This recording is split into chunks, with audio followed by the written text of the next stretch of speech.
Hello everyone, क्या हाल चाल। Welcome to my channel. आज एक बहुत इंपॉर्टेंट टॉपिक पे हम बात करने वाले हैं। That is the art of notes making और the art of note taking. ठीक है, तो कुछ पहलू हैं जिसको हम ध्यान से इस पे डिटेल में चर्चा करेंगे। सबसे पहला पॉइंट होता है, जो बच्चे मुझसे पूछते हैं कि सर क्या आपको नोट्स बनाने चाहिए भी या नहीं, या सिर्फ एनसीईआरटी से मैं पढ़ लूँ। दूसरा पॉइंट होता है, अगर मैं नोट्स बनाऊं तो क्या वो नोट्स कितना डिस्क्रिप्टिव होना चाहिए या बहुत कंस्ट्रिक्टेड होना चाहिए। तीसरा कि अगर नोट्स हम बना रहे हैं तो वो रेफरेंसेस हम कहाँ से लें और किस फॉर्मेट में हम नोट्स बनाएं। और चौथा और सबसे इंपॉर्टेंट पॉइंट है कि क्या मैं किसी और के बनाए हुए नोट से पढ़ लूं। ठीक है, तो इन चारों पॉइंट्स पे हम बहुत डिटेल में डिस्कस करने वाले हैं और ये सेशन आपको बहुत ज्यादा हेल्प करेगा अच्छे नोट्स बनाने में, जो आपके एग्जाम के टाइम पे बहुत ज्यादा हेल्पफुल होंगे। ठीक है, चलिए शुरू करते हैं। शुरू करने से पहले मैं आपको बता दूं बेटा, एक आपके लिए गिफ्ट है। ठीक है, हम माइंड मैप्स आपके लिए बना रहे थे, बताया ना। यहाँ पे कोशिश हम करते रहते हैं कि हम कॉन्स्टेंटली आपको quality content free of cost दे। तो ये देखो, सेल साइकिल और सेल डिवीजन का हमने इतना प्यारा सा हैंड रिटन माइंड मैप बनाया है, पूरा देखो।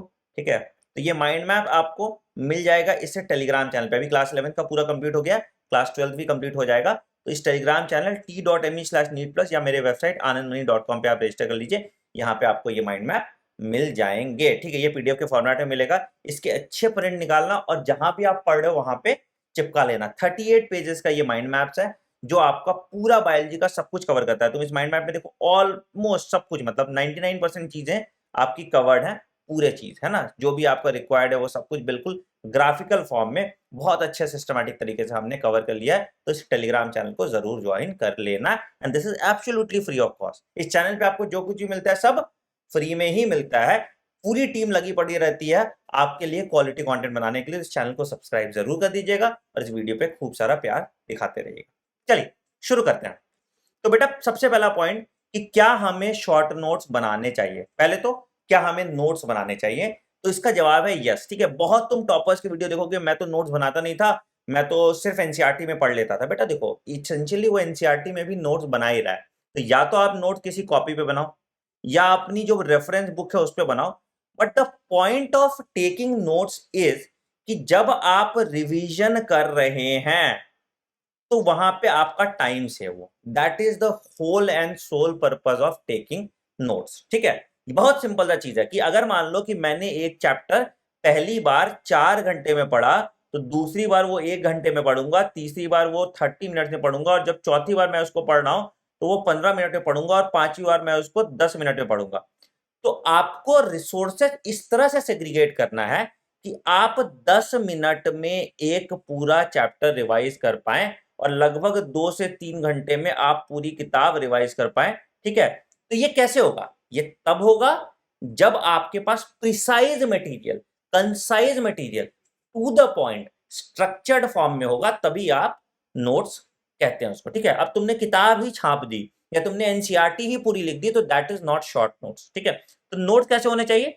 नोट्स शॉर्ट नोट होने चाहिए, और नोट्स आपके स्मार्ट होने चाहिए। स्मार्ट मतलब कि ऐसे हॉच पॉच नहीं होने चाहिए, point wise, to the point, keywords highlighted होने चाहिए। इनिशियली आपको इन नोट्स को बनाने में टाइम लगेगा, बट डाउन द लाइन जब आप इस नोट्स को अच्छे से करने लगेंगे तो आपका टाइम बहुत ज्यादा बचेगा। सपोज तुम बोल रहे हो ना कि सर एक चैप्टर की नोट बनाने में तो 3 घंटे लग जाएंगे, 4 घंटे लग जाएंगे, 5 घंटे लग जाएंगे, बट वो टाइम तुम्हारा रिवीजन में बच जाएगा। तो you should make notes. It's a big yes.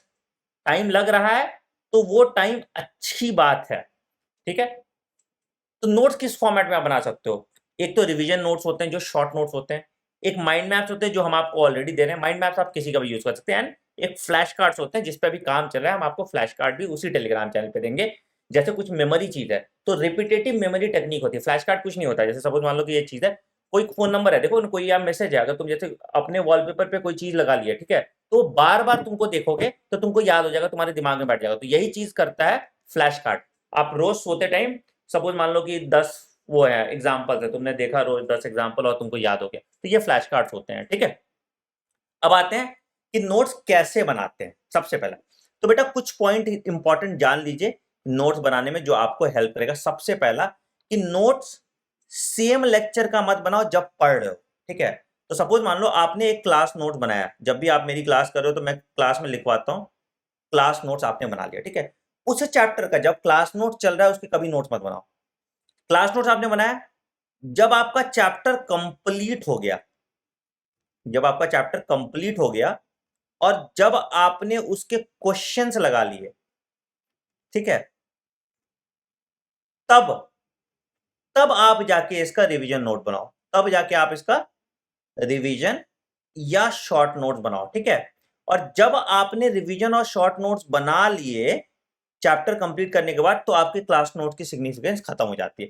Class note is not a note. जो मैं सब कुछ लिखाता हूं क्लास में वो आपके बहुत ज्यादा काम नहीं आएगा। इट इज एसेंशियली एक बुक ओनली, ठीक है। तो क्लास नोट का जो की टेक अवे है, जो आपके हिसाब से इंपॉर्टेंट है, उसका arrangement is your revision short notes, ठीक है। तो ये कब करो? जब आपका चैप्टर कंप्लीट हो गया, जब आपने क्वेश्चंस लगा लिए और आपको पता है क्या इंपॉर्टेंट है क्या इंपॉर्टेंट नहीं है, ठीक है। नोट्स हमेशा पॉइंट्स के फॉर्मेट में बनाओ, फ्लो चार्ट के फॉर्मेट में बनाओ और सेग्रीगेशन ऑफ कंटेंट रखो। सेग्रीगेशन ऑफ कंटेंट मतलब, सेग्रीगेशन ऑफ कंटेंट मतलब क्या? सेग्रीगेशन ऑफ कंटेंट मतलब कि जो भी आप नोट्स बना रहे हो वो इस फॉर्मेट में बनाइए कि वो नोट्स आपको बिल्कुल देखते याद हो जाए, विजिबल हो। जो कीवर्ड्स है, जैसे सपोज मान लो कि साइंटिस्ट है, तो साइंटिस्ट के लिए अलग डब्बा बना लो, ठीक है। मान लो डेट्स हैं, डेट्स के लिए अलग डब्बा बना लो। की पॉइंट्स हैं, की पॉइंट्स को हाईलाइट कर लो। तो कल को जब तुम देख रहे हो तो ऊपर ऊपर से भी देखोगे तो तुमको ये हाईलाइट दिख जाएंगे। प्लस एक और काम कर लो, पीवाईक्यू को टैग कर लो कि अगर मान लो इस स्टेटमेंट से प्रीवियस ईयर क्वेश्चन आया है तो उसको टैग कर लो। तो जब ये आप कर लेंगे तो एसेंशियली किसी एक चैप्टर का मुश्किल से 5 से 7 पेज का नोट्स बनेगा, ठीक है। ये 5 से 7 पेज के नोट्स पढ़ने में आपको 10 मिनट भी नहीं लगेंगे और ये आपका की नोट्स हो जाएगा, ये आपका की नोट्स हो जाएगा, which will comprise of everything, which will comprise of everything. And ये नोट्स आपको इतना ज्यादा हेल्प करेगा रिवीजन के टाइम में कि आप मल्टीपल रिवीजन कर सकते हैं। तो हो सकता है पहली बार ये 5 पेज के नोट बनाने में आपको 5 से 7 घंटे लग जाएं, बट बाद में जब आप रिवीजन कर रहे होगे तो ये 5 से 7 घंटे यूटिलाइज हो जाएंगे, क्योंकि आपने जो रिवीजन किया वो 10 मिनट में किया और एग्जाम के दिन या एग्जाम के महीने आपका मल्टीपल रिवीजन हुआ और वहां पे आपको एज मिल जाएगा। तो ये की नोट्स के फायदे हैं, ठीक है। मैंने आपको पूरा तरीका बता दिया कैसे की नोट्स बनाने हैं। मैं एक सैंपल की नोट्स भी अपने टेलीग्राम चैनल डॉक्टर आनंद पे शेयर कर दूंगा। मैं कैसे नोट बनवा रहा हूं यहाँ पे आपके लिए, वो भी मैं दिखाऊंगा अभी, ठीक है। वो सरप्राइज है, वो भी मैं आपको दिखाऊंगा, ठीक है। तो आपने क्लास नोट्स लिए, क्वेश्चन बैंक लिया, अगर आप क्लास नोट्स नहीं कर रहे हो, किताबें से पढ़ रहे हो, तो रेफरेंस बुक लिया और एनसीईआरटी हाइलाइट्स। एनसीईआरटी का लाइन आपको छोड़ना नहीं चाहिए। Do not change the statement of NCERT, ठीक है। लैंग्वेज कभी चेंज मत करना एनसीईआरटी का, क्योंकि उसी लैंग्वेज पे क्वेश्चन आता है, ठीक है। तो सेम लैंग्वेज में एनसीईआरटी का स्टेटमेंट आपको रखना है और आप इवेंचुअली अपने नोट्स बड़े प्यारे से बना पाएंगे। अच्छा, एक और क्वेश्चन आता है कि सर क्या किसी और के नोट्स मेरे काम आ सकते हैं? देखो, किसी और के नोट्स को आप रेफरेंस की तरह यूज कर सकते हैं, बट उसको कस्टमाइज करना चाहिए। तो सपोज मान लो कि मैंने आपको एक नोट दे दिया, ठीक है। मैंने बहुत सारे नोट बनाए, दिखाता हूं मैं आपको। जैसे सपोज मान लो कि मैंने नोट्स बनवाए हैं। अभी देखो हमारी पूरी टीम आपके साथ काम कर रही है यहाँ पे। सपोज मान लो कि ये लिविंग वर्ल्ड का नोट्स है, पूरा तो दिखेगा नहीं मुझे जहाँ तक लग रहा है, जितना भी दिखे, ठीक है। तो ये देखो, ये ऐसे हमने नोट्स बनाए, देखो कितना प्यारा लग रहा है। बायोलॉजी क्लास का नोट्स है, देख रहे हो। तो ये प्रोटिस्टा सब टेबुलर फॉर्म में है, ठीक है। अब तुमको दिखेगा इसमें पीवाईक्यू टैगिंग भी हमने कराई है कि मतलब सारे साइंटिस्ट कब कौन सा सवाल आया, किस ईयर में आया, वो पूरी पीवाईक्यू टैगिंग भी कराई है। देखो जैसे अभी AIPMT में 2014 में ये सवाल आया, हमने कर दिया और ये बियॉन्ड एनसीईआरटी है, ठीक है।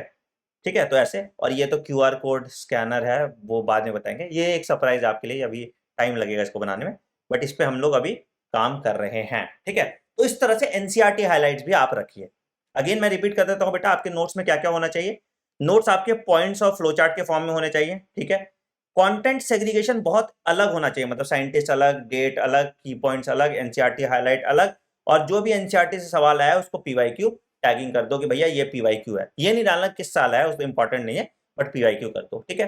तो इससे आई एसेंशियली जब आप नोट्स कंप्लीट करेंगे तो 10 मिनट में आपका पूरा नोट्स रिवाइज कर सकते हो आप, जो आपको बाद में बहुत एज देगा, ठीक है। द होल पॉइंट इज, क्या होता है ना कि तुम कभी लड़ने जाते हो, क्या होता है, प्रैक्टिस करते हो। अभी तुम्हारा प्रैक्टिस सेशन चल रहा है, ठीक है, तुम प्रैक्टिस कर रहे हो। बट जंग के दिन रिवीजन भी तो करना है। वो रिवीजन कैसे होगा? वो इसी नोट से आपको एज मिल जाएगा। जो बच्चा एनसीईआरटी पढ़ रहा है वो क्या करेगा भैया, 1 घंटे में एक चैप्टर पढ़ेंगे, उनको 38 घंटे लग जाएगा पढ़ने में बायोलॉजी, बट तुम वही पूरा बायोलॉजी 3 घंटे में करके निपटा दोगे। तो नोट्स तो आपको बनाने ही बनाने चाहिए, एटलीस्ट केमिस्ट्री और बायोलॉजी के। फिजिक्स के तो आप फॉर्मूला बुक या एग्जाम्पल का एक चीज कर लो, ठीक है। एक और चीज मैं ऐड कर देता हूं बेटा, एक और इस नोट के साथ एक और चीज ऐड करना जो मैं हमेशा बोलता हूं अपनी क्लासेस में, जिसको मैं कहता हूं मिस्टेक नोटबुक। मिस्टेक नोटबुक, ठीक है। ये मिस्टेक नोटबुक आपके लिए बहुत ज्यादा क्रूशियल है। ये मिस्टेक नोटबुक आपके लिए बहुत ज्यादा क्रूशियल है। क्या होता है ये मिस्टेक नोटबुक? तो बेटा जब तुम क्वेश्चंस करते हो, आपको डेली 200 क्वेश्चन करते हैं, ठीक है। इन 200 क्वेश्चन में से ऐसा 5 से 7 क्वेश्चन होगा जो आपको अच्छा लग रहा होगा, जो आपको रेलेवेंट लग रहा होगा, जो आपको ऐसा लग रहा होगा इसके पीछे का कॉन्सेप्ट आपको जानना चाहिए। तो इन क्वेश्चन को स्टेटमेंट के फॉर्म में आप अपनी मिस्टेक नोटबुक में दे दो, और eventually down the line 10,000 question का एसेंस आपके एक मिस्टेक नोटबुक में होगा, जो मुश्किल से 50 पेज का भी नहीं होगा एक किताब में। तो ये 50 पेज आपका स्कोर इंप्रूव करेंगे, आपको बूस्ट कराएंगे। तो ये मिस्टेक नोटबुक भी जरूर बनाएं, ठीक है। इस मिस्टेक नोटबुक कैसे बनाना है इस पे मैं एक डिटेल वीडियो बना दूंगा, ठीक है। कमेंट सेक्शन में बताना अगर आपको ये वीडियो चाहिए तो, ठीक है। दूसरा बेटा, कल मैं सैटरडे है, ठीक है, सैटरडे और संडे 9 AM, ठीक है, 9 AM आपका नीट डायग्नोस्टिक टेस्ट ले रहा हूं, ठीक है, कि आपकी नीट में कितने नंबर अभी आ सकते हैं, ठीक है। डायग्नोस्टिक टेस्ट है, और इसमें मैं बताऊंगा कि आपको अगर इतने नंबर आ रहे हैं तो आपको इस तरह से पढ़ना चाहिए, ठीक है। कभी तुम डॉक्टर के पास जाते हो, डॉक्टर क्या होता है, पहले टेस्ट करता है फिर आपको बताता है इलाज। तो यही मैं करने वाला हूं। ये अनअकैडमी ऐप पे होगा, लिंक आपको डिस्क्रिप्शन में मिल जाएगा, ठीक है, लिंक आपको डिस्क्रिप्शन मिल जाएगा। टेस्ट बिल्कुल फ्री ऑफ कॉस्ट है, रेफरल कोड आनंद यूज करना और इसको ज्वाइन कर लेना। तो इस सैटरडे संडे आइए, अपना टेस्ट कराइए और अपना इलाज मुझसे पाइए। लिंक आपको डिस्क्रिप्शन में या कमेंट में पिन मिल जाएगा, या मेरे टेलीग्राम चैनल पे t.me/NEET+ यहाँ पे मिल जाएगा। तो आइए, इलाज कराइए अपना और नीट क्रैक कीजिए। वीडियो पसंद आया तो वीडियो को लाइक कीजिएगा। मिस्टेक नोटबुक के बारे में अगर आपको जानना है और डिटेल में वीडियो चाहिए उसके लिए कमेंट सेक्शन में जरूर बताइएगा। वीडियो पे खूब सारा प्यार दिखाइएगा, और हम लोग संडे को करने वाले हैं फिर से एक और मैराथन। याद है कौन सा? ह्यूमन रिप्रोडक्शन का 3D में। तो पूरी ह्यूमन रिप्रोडक्शन 5 घंटे में हम खत्म करेंगे संडे को 3D में, ठीक है। तो जरूर आइएगा और मचाते हैं। All the best guys, take care, bye bye and have a great day.